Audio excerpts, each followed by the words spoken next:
జై షా అమిత్ షా కొడుకు. సో ఇప్పుడు దీని ద్వారా ఇండియా పాకిస్తాన్ మ్యాచ్ జరిగితే వేల కోట్ల బిజినెస్ జరుగుతుంది, ఒకవేళ మ్యాచ్ జరగకపోతే వేల కోట్ల నష్టం జరుగుతుంది. కాబట్టి ఇప్పుడు దీన్ని నిర్వహించారు. దీనికి అంటే డబ్బుల విషయంలో ఈ దందాల విషయంలో మనకి ఏం అవసరం లేదు. దేశభక్తి ఉండదు, ఏది ఉండదు. పాకిస్తాన్ అంటే ప్రేమ ఉంటుంది. పాకిస్తాన్ ఉగ్రవాదులను కూడా అవసరమైతే పాకిస్తాన్తో మ్యాచ్ ఆడిస్తారు వీళ్ళందరూ కూడా. వార్ వన్ సైడే. ఆసియా కప్ గ్రూప్ మ్యాచ్ లో భారత్ చేతిలో పాకిస్తాన్ చిత్తు అంటూ కూడా చూస్తాను. సో మన భారతదేశం పాకిస్తాన్ మధ్య ఇప్పుడు పచ్చగడ్డి వేస్తే బగ్గుమనే రీతిలో ఉంది. సో ఇప్పుడేమో భారతదేశం కంప్లీట్ గా పాకిస్తాన్తో మ్యాచ్లు ఆడుతూ ఉంది. దీనికి గల ప్రధానమైన కారణాలు ఏంటి అనేది కొంత లోతుగా విశ్లేషించాల్సిన అవసరం అయితే ఉంది. సో కింద చూడండి, పాక్ ఉగ్రవాదులకు కాంగ్రెస్ దన్ను, భారత్ సైన్యానికి మాత్రం మద్దతు ఇవ్వలేదు. జాతి వ్యతిరేకులు చొరబాటుదారులకు అండ, ఓటు బ్యాంకు రాజకీయాలే ఆ పార్టీకి ముఖ్యం. చొరబాట్లతో సరిహద్దు రాష్ట్రాల జనాభా కూర్పు మార్చేందుకు కాంగ్రెస్ కుట్రలు, జాతీయ భద్రతకు ఇది ముప్పు. అసోం పర్యటనలో ప్రధాని మోడీ ఆగ్రహం, శివభక్తుడిని హలాహలం మింగగలను, ప్రజలే నా యజమానుల దేవుళ్ళు అంటూ మోడీ మాట్లాడుతూ ఉన్నాడు కదా. ఎంత డ్రామా అంటే ఇప్పుడు ఈ మ్యాచ్ అవుతుందో భారత్ పాకిస్తాన్ మ్యాచ్ అంటేనే కూడా దేశవ్యాప్తంగా ఒక ఇంట్రెస్ట్ అనేది క్రియేట్ అవుతుంది. దానికి బాగా డిమాండ్ ఉంటుంది. ఓకే, సో ఇప్పుడు మన భారత్ పాకిస్తాన్ మధ్య ఇంత పెద్ద యుద్ధం జరుగుతూ ఉంది, ఇంత పెద్ద వైర్యం ఉన్నప్పుడు ఎందుకు భారత్ పాకిస్తాన్ ఎందుకు క్రికెట్ మ్యాచ్ ఆడుతూ ఉన్నది? దీనికి గల ప్రధాన కారణం ఏంటి తెలుసా?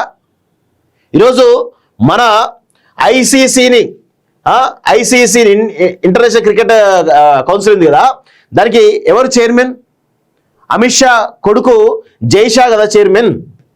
ఎవరైనా అమిత్ షా కొడుకు కదా. సో అమిత్ షా మోడీ, ఓకే అనుకుందాం, ఫర్ సపోజ్ అనుకుందాం. సో దీని నుంచి మాట్లాడదాం. సో ఇప్పుడు మన భారత్ పాకిస్తాన్ మధ్య ఇంత పెద్ద వైరం ఉన్నప్పుడు ఐసీసీలో చైర్మన్గా ఉన్నటువంటి జై Shah India versus Pakistan match cancel చేయాలి కదా. ఎందుకు క్యాన్సిల్ చేయలేదు? ఈయన మరి అమిత్ షా కొడుకే కదా. ఏమనంటే పొద్దున్న లేస్తే పాకిస్తాన్ పేరు చెప్పుకొని పాకిస్తాన్ కంప్లీట్గా బూచే చూపించి ఓట్లు దండుకోవడం అని చేస్తూ ఉంటారు కదా భారతీయ జనతా పార్టీ నాయకులందరూ కూడా. ఇది ఇప్పుడు కూడా క్లియర్గా అసెంబ్లీ ఏమంటున్నాడు? పాక్ ఉగ్రవాదులకు కాంగ్రెస్ దన్ను. అసలు పాక్ ఉగ్రవాదులకు కాంగ్రెస్ దన్నా లేదు బీజేపీ దన్నా? చాలా స్పష్టంగా అర్థం చేసుకోండి ఇక్కడ. ఇప్పుడు నిజంగా పాకిస్తాన్ మీద పాకిస్తాన్ అసలు మొత్తం సింధు నది జలాలు ఆపేసినాం, ఇవి ఆపేసి చెప్పేసి అన్నారు కదా. మరి ఎందుకు ఇండియా పాకిస్తాన్ ఎందుకు మ్యాచ్ అవుతలేదు? ఎందుకు అంటే ఇక్కడ చాలా స్పష్టంగా ఏంటంటే జై షా అమిత్ షా కొడుకు. సో ఇప్పుడు దీని ద్వారా ఇండియా పాకిస్తాన్ మ్యాచ్ జరిగితే వేల కోట్ల బిజినెస్ జరుగుతుంది, ఒకవేళ మ్యాచ్ జరగకపోతే వేల కోట్ల నష్టం జరుగుతుంది. కాబట్టి ఇప్పుడు దీన్ని నిర్వహించారు. దీనికి అంటే డబ్బుల విషయంలో ఈ దందాల విషయంలో మనకి ఏం అవసరం లేదు. దేశభక్తి ఉండదు, ఏది ఉండదు. పాకిస్తాన్ అంటే ప్రేమ ఉంటుంది. పాకిస్తాన్ ఉగ్రవాదులను కూడా అవసరమైతే పాకిస్తాన్తో మ్యాచ్ ఆడిస్తారు వీళ్ళందరూ కూడా. అసలు పాకిస్తాన్ని బూచిగా చూపించి ఒక సెంటిమెంట్ అనే రాగాన్ని తీసుకురావడం ద్వారా ఈరోజు భారతీయ జనతా పార్టీ లబ్ధి పొందాలంటే ప్రచారం జరుగుతూ ఉంది. నిజంగా చిత్తశుద్ధి ఉంటే భారత్ పాకిస్తాన్ మ్యాచ్ ఆపాలి, క్యాన్సిల్ చేయాలి. దానికి చైర్మన్ ఐసీసీ చైర్మన్గా ఉన్నటువంటి జై షానే కదా కారణం. అంతా ఏం లేదండి, ఉత్తదే. ఇదంతా కూడా డబ్బుల కోసం తప్ప, వందల వేల కోట్ల దందా కోసం తప్ప దేనికోసం కూడా చిత్తశుద్ధి లేనటువంటి వీళ్ళు ప్రతిసారి కూడా ఇంత పెద్ద ఎత్తున వైరం ఉన్నప్పుడు ఎందుకు ఆపరు? భారత్ పాకిస్తాన్ యుద్ధం మీ చేతుల్లోనే ఉంది కదా. బీసీసీఐ మీ చేతిలో ఉంది, ఐసీసీ మీ చేతిలో ఉంది. మేము ఆడము అంటే భారత క్రికెటర్లు డిసైడ్ అయితే ఏం చేస్తారు?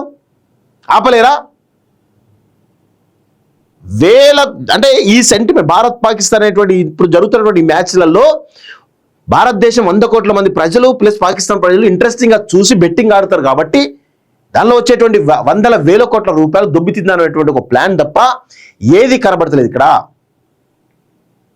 పాకిస్తాన్కు వెన్నుదన్నుగా ఉన్నదే భారతీయ జనతా పార్టీ అని చాలా స్పష్టంగా అర్థమవుతుంది. సరే కాంగ్రెస్ ఉందా లేదా తర్వాత మాట్లాడదాం, కానీ ఇప్పుడు ఈ పరిణామాలు చూస్తూ ఉంటే ఎవరున్నారు? వీళ్ళే కదా. అంటే వీళ్ళకు ఓటు కావాలనుకున్నప్పుడేమో పాకిస్తాన్ బూచి చూపిస్తారు, డబ్బులు కావాలనుకున్నాడు పాకిస్తాన్ దగ్గర ఇస్తారు. ఇది వీళ్ళ యొక్క వ్యవహార శైలి.